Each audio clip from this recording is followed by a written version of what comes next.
Assalomu alaykum. Siz uchun juda qiziq videoni kuzatib boring. Sizning molingiz 16-oktyabrda kuyga keldi.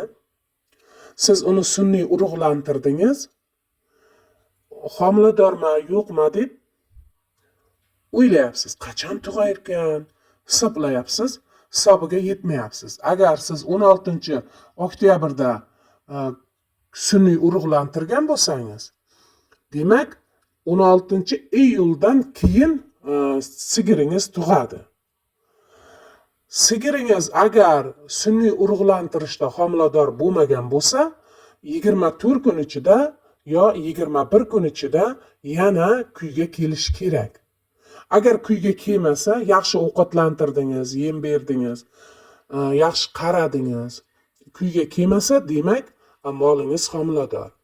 Agar siz kuyga kelgandan keyin sun'iy urug'lantirgandan keyin iloji bo'lsa bir 5 kun yaxshi yem bermay turing, kuchli yemlar, aeroport, paraxa bermay turing, o'shanda natijasi yaxshi bo'ladi. Agar siz bozorda mol oldingiz yo bozorga mol sotmoqchisiz, mana shunday qilib yelinlarini yaxshilab, yunlardan tozalab, arqa tomonlarini mana bunday qarang, yaxshi ko'rinishda turibdi. Mana bunday tozalab bozorga olib chiqsangiz, xaridorgir bo'ladi. Chunki har qanday odam ham chiroyli narsani xarid qilgisi keladi puliga. Bu nainki qo'y bo'lsin, mol bo'lsin.